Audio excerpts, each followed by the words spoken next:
Tayo po ay nagbabalik. Ngayon naman ay ating hasain ang ating pagkakaunawa sa ating talakayan ngayong gabi sa pamamagitan ng pagsagot sa mga pagsasanay na ibibigay ko sa inyo. Unang pagsasanay.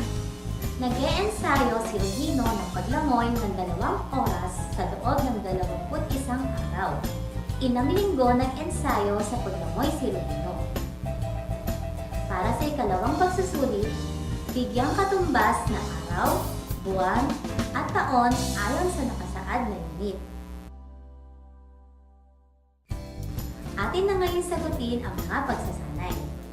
Para sa unang pagsasanay, narito ang ating pagsasaling sukat.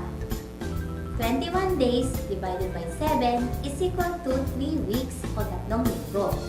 Ibig sabihin, nagsanay si Regino sa paglangoy sa loob ng 3 linggo. Para naman sa ikalawang pagsusulit, narito ang ating kasagutan. 8 weeks multiplied by 7 is equal to 56 days o araw. 180 days divided by 30 is equal to 6 months o buwan.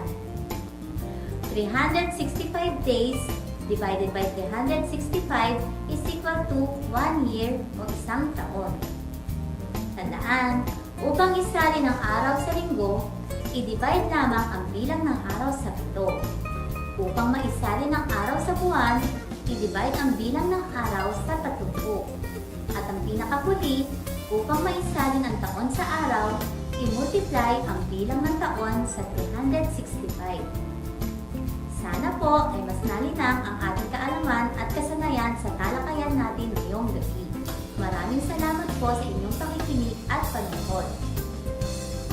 Magkita-kita po tayo muli sa susunod na episode ng Math DepEd Teleturuan. Ako po muli si Ferlyn G. Ariola. Maraming salamat at magandang gabi